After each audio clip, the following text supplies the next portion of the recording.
The cafeteria was full of chatter, laughter, and clinking trays when Emily Carter quietly slipped into her usual corner seat. She was the kind of girl most people overlooked, shy, soft-spoken, with a habit of keeping her head down. At 16, she was in high school, but she still carried the innocence of someone who hadn't yet learned to fight back against the world. And that innocence made her a target. Across the room, a group of boys, led by Ryan Miller, the kind of arrogant athlete who thought the world revolved around him, spotted Emily. His smirk widened. "Hey, look, it's Mouse Girl again," he jeered, loud enough for half the cafeteria to hear. Emily froze, pretending she didn't notice, but her silence only fueled them more. The boys surrounded her table, one grabbing her lunch tray, another tipping her milk carton onto her lap.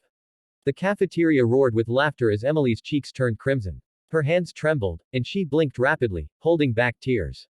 That day, she ran to the girls' bathroom, locking herself inside a stall. Her heart pounded in her chest, and her only thought was, why me? Why did they hate me so much? She wished her mom was alive to comfort her. But she only had her dad, Daniel Carter. And Daniel wasn't just any father. He was a retired Navy SEAL, a man forged in the toughest battles, who had seen fear, pain, and war, but who softened every time he looked at his daughter. When Emily came home that evening, she tried to hide her red eyes, but Daniel noticed instantly. "Sweetheart," he said gently, crouching in front of her, "who did this to you?" Emily shook her head, her lips pressed tight, afraid he might storm to the school. Daniel placed a calloused hand over hers. "You don't have to be afraid. You're stronger than you think. But if you'll let me, I'll teach you something. Not just to fight back, but to stand tall." Over the next weeks, their backyard became a training ground. At dawn, Daniel woke Emily with a whistle, the way he used to wake his SEAL team. At first, Emily hated it. Push-ups, sit-ups, running drills, her body ached in places she didn't even know existed. She tripped over her own feet, fell during rolls, and cried in frustration. "I can't do this, Dad." She screamed once, collapsing on the grass. Daniel knelt beside her, his eyes steady. "Yes, you can. You've survived more than you realize. Pain is temporary. Courage lasts forever. Now get up." And she did. Slowly, something inside Emily began to change. She learned balance, discipline, and how to redirect fear into power. Daniel taught her practical self-defense, how to break a grip, how to stand her ground, and how to use her voice with confidence. More importantly, he taught her how to look people in the eyes without flinching. For the first time in her life, Emily began to feel strong. The real test came one rainy Friday afternoon. Emily was walking through the school hall when Ryan and his gang spotted her again. Well, Mouse Girl," Ryan sneered, blocking her path. One of his friends yanked her backpack, spilling her books on the floor. "Pick them up, loser." Another laughed. The old Emily would have crouched down, trembling. But not today. Emily squared her shoulders, lifted her chin, and looked Ryan straight in the eye. "Pick them up yourself," she said firmly. The hallway went silent. Ryan's smirk faltered. No one had ever heard her talk back. He stepped closer, trying to intimidate her, grabbing her wrist. But Emily remembered her father's words. Don't fight with anger. Fight with control. She twisted her wrist sharply, breaking his grip, and shoved him back with more strength than anyone expected. Ryan stumbled into a locker, his friends staring in shock. "Don't ever touch me again," Emily said, her voice steady as stone. She didn't raise her fists or lash out. She simply stood her ground with a confidence that silenced the entire hallway. Ryan, red-faced and humiliated, muttered something under his breath before storming away. Word spread fast. The shy Mouse Girl had stood up to the school's biggest bully. For the first time, people looked at Emily not with pity, but with respect. Some even apologized for laughing at her before. That evening, Emily came home and found her dad waiting on the porch. She ran into his arms, tears streaming down her face, not from fear this time, but from triumph. "I did it, Dad," she whispered. Daniel hugged her tight, his voice breaking with pride. "I always knew you could." The bullies never bothered her again. And though Daniel never had to step into the school to fight her battles, his lessons became her shield. Emily learned that strength wasn't about being the loudest or the toughest. It was about believing in yourself, even when the world tries to break you down. Years later, when Emily looked back, she realized that her father hadn't just taught her self-defense. He had given her the greatest gift of all, courage. And courage, once lit, burns brighter than any bully's shadow. The cafeteria was alive with noise, clattering trays, the scraping of chairs, and loud bursts of laughter echoing from every corner. In the middle of it all, Emily Carter walked quietly, carrying her lunch tray close to her chest like a shield. She was 16, pale-skinned with long blonde hair that always hung in front of her face, and a soft, nervous way of moving that made her stand out without ever wanting to. Emily wasn't the kind of girl people invited to sit with them. She wasn't loud or flashy. She didn't play sports or hang out at parties. She was just invisible. Or at least she tried to be. But bullies had a way of finding the quiet ones. Ryan Miller, the star football player, noticed her instantly. He leaned back in his chair, whispering to his friends, his lips curling into a smirk. Watch this. The boys laughed, already entertained before anything even happened. As Emily sat at her usual spot in the far corner, Ryan strutted over, grabbing her tray before she even had a chance to take a bite. What's this? He mocked, holding up her sandwich like it was diseased. Turkey again. You eat the same thing every day. No wonder you're so boring. His friend, Tyler, tipped her milk carton over, the white liquid spilling across her lap. Oops, he grinned, as laughter erupted around the table. Emily's face burned crimson. She tried to speak, but her throat locked up, her voice stuck behind the lump rising with her tears. Say something, mouse girl, Ryan taunted, leaning close enough that she could smell the cologne he drowned himself in.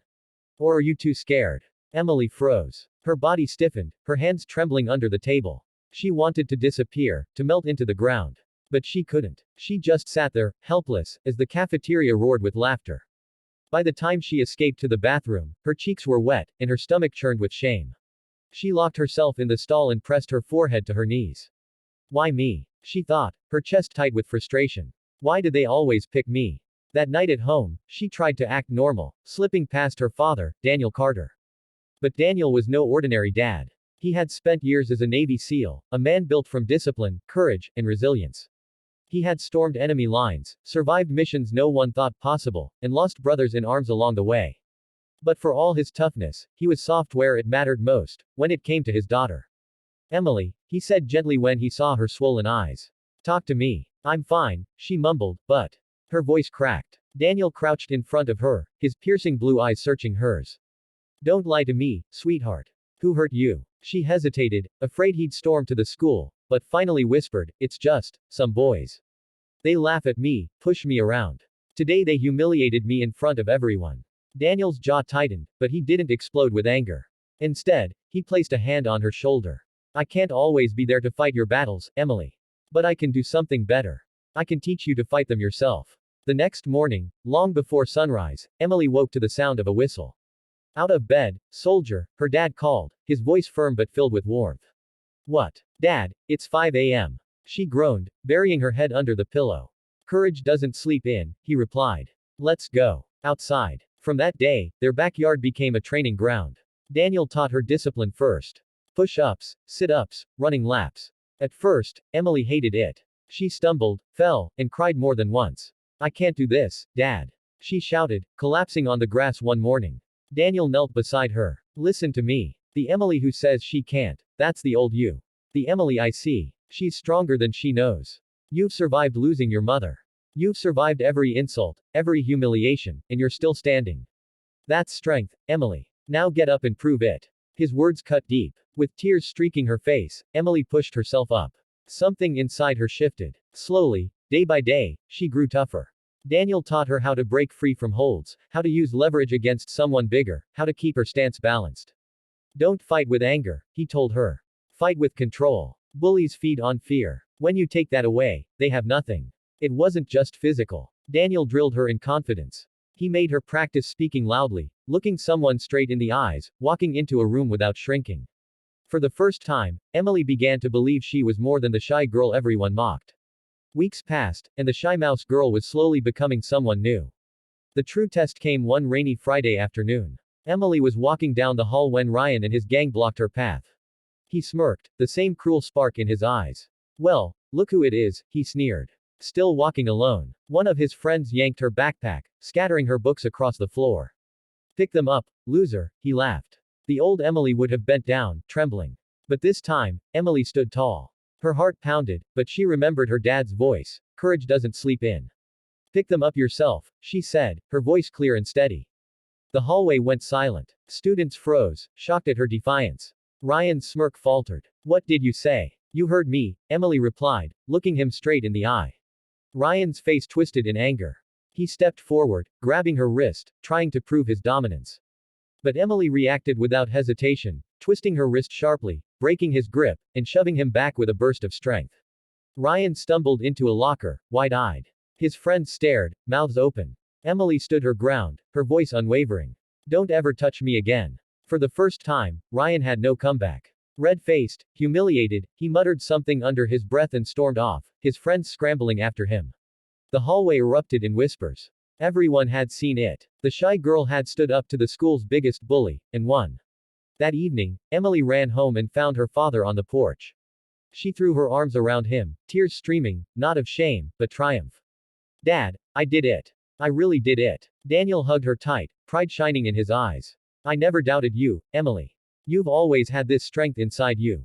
I just helped you find it. From that day forward, Emily walked through school differently. She wasn't invisible anymore. She wasn't the mouse girl. She was Emily Carter, the girl who stood tall. And though Daniel had taught her how to defend herself, he had really given her something greater than self-defense. He had given her courage. And courage, once lit, never fades. It burns brighter than fear, stronger than any bully, and powerful enough to change the way you see yourself forever.